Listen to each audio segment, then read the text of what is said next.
All right, we're going to focus on the build phase here and looking at how do we progress through the central channel or focusing on that space. We spend a lot of time looking at this phase of the game. For us, we feel like it sets the stage for the rest of the game. So if this is done the way we done well and cleanly, we can enter our attacking half with good numbers and good positions. So early days with the team, this is the major focus and making sure that we have this down and we can progress in a clean way. So like I said, staying central as long as possible is the focus. So why? So we're looking at what will provide us the most option in the space to progress our play. So if we stay central for longer periods of time, we have access to the entire field.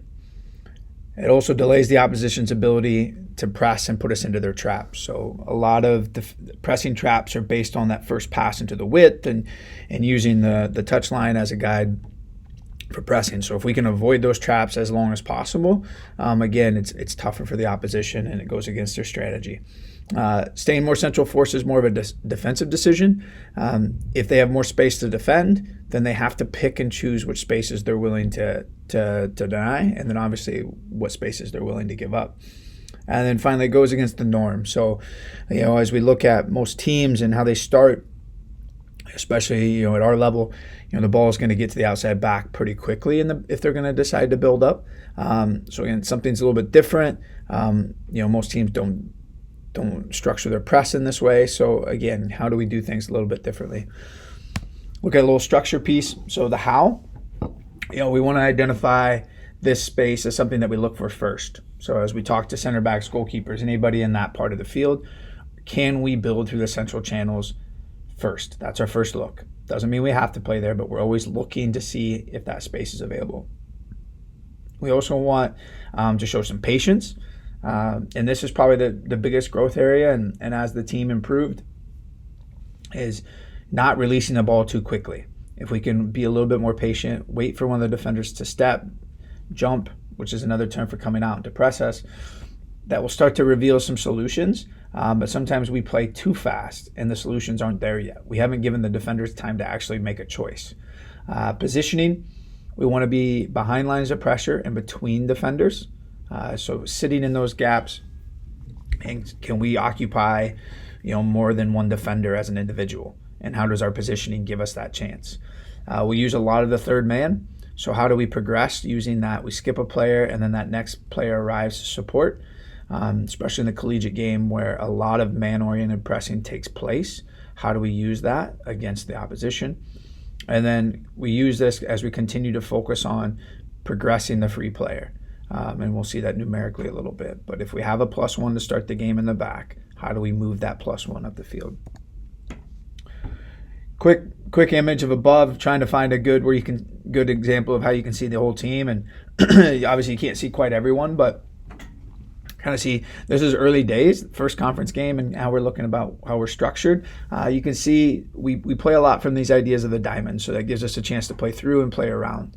And how we approach this from a static start. So this is from a goal kick. And even in the image, you can see we've played the ball from our left center back to the goalkeeper and then back to the left center back again. But you can start to see how we sit in these pockets and in between players and find spaces. So here's the clip of it. The final pass here is disappointing, but you start to see the power of the building from central. Now we have our center back in space. And she has room to probably drive more central if she wanted to. Now, center mid drifted in to create that same diamond shape with our striker and our inside winger. So if you watch again, our first pass goes left center back to goalkeeper. That forces the striker to come a little bit further to press, which gives us just enough time to find that center back. And if the center back would have drove central, we would have had that higher player to play into. She comes a little bit wider, the center mid adjusts. And again, timing of movement, angles, all those things are just not where we want it to be. The next example, again, comes from another static start, so from a goal kick. Again, left center back plays the goalkeeper.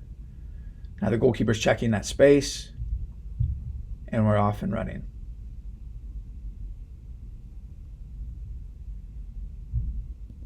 So if we watch again, look at the behavior. So they're pressing down with two. They went man-oriented in the middle. She's able to face up. Now look at the gap. Boom, she plays in. Where's that next third player that arrives onto it? And we go, and we'll spend some more time with this. So right here, if you looked at the image, the opposition has 4 players in their next line. So the pass from the goalkeeper breaks their first 2 players that are pressing. Now we have a 5v4 in the next line. So this is kind of where we force the decision from the defender. Now their right center midfielder starts to shape up to deny the ball from the center midfield she's leaving. That also still leaves a gap for our center back to play directly into our striker. If you can see, there's a pretty big space between lines. So she's able to drive and find that. So now we start to talk about how do we progress and start to move that extra player forward. So striker comes back at a good place. And now if you look at the body language of the defenders, they're watching the ball as it's traveling into the striker. In that small moment, we have the advantage over that defender to get onto the next pass. So in this case, our center midfielder arrives underneath it, and she's now able to progress. So she has the advantage. So what was once a 1v1, she now has that advantage based on that initial pass from this situation into there, and now she's receiving playing forward. Next example, just a little bit different. As we talk to the players about this is, this left center back, we didn't want it to become too predictable. So she always had the power to make the pass into the central channel herself. We needed to keep ourselves unpredictable enough to where the defenders couldn't always set their pressing traps. So she looks directly, and from there we've played past that first line. And again, another man-oriented team, that center back is able to just keep traveling and keep traveling. Unfortunately offside. So if we look at it again, I think the cool thing is I have a pretty efficient way to move up the field. One pass and we're off. And as she's carrying, the defenders are quite not sure who's going to step because they're more man-oriented. They don't know who to go. And if you watch their back four, it starts to squeeze, and drop, which then gives that space into the width for that run. And now, granted, the timing of the run and the pass was off, but, that reaction, because we stayed central and she's kept driving, their opposition just kept squeezing, getting tighter and tighter, releasing some of that space in the width. And we're able to find the space in behind. Another example, so this is more from the flow of the game, so less about, static starts. We want to be able to do it in a dynamic way as well. So a clearance from the defenders, and now we go through the reset mode. Watch the center back, the number 10, how she moves to find space. So even kind of a clunky pass out to the right center back, and then here comes a little bit of a higher press. And we're off through the middle of the field again. We'll talk more and more about the final pass. That is something that we'll work on. But what the back three and how they behave in this moment with the goalkeeper is excellent. And I think this is something that we look at for our players is, oftentimes the center back would, in this situation, maybe flow again to help the ball come shorter, but she stops and she stands still. And that allows this pass to break 2 lines. Now, she's got to deal with a quick press. This is an athletic opposition, but we are off and going. So this is what, as we would look to highlight individual concepts and what we want from the players is to move against the flow of the game. So instead of just moving with the ball and following it, this player stopped and stood still as the 2 pressers got closer to the goalkeeper. The goalkeeper showed some patience, and now we have that pass that breaks the line of pressure, which again is a skill that we look to continue to develop. Now here, we get the center mid. So they played a 4-1-3-2. So we get their center mid of the line of 3 to step out. That's important as we start to progress that extra player. So now, we already have them in that line with our wing backs, our 2 center mids. It's 4 versus 3, and now that she steps, it becomes a 4 versus 2. So if you watch it again, she plays, she even pops the side to receive and face forward. The game moves again, and then at this moment, stops and stands still.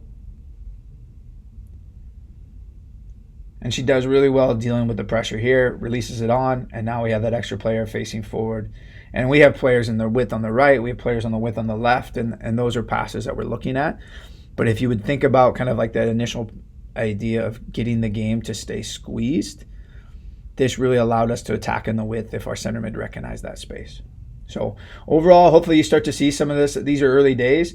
These are clips from different parts of the season. This last one here is against a team that finished second in conference, and we did this pretty well against them.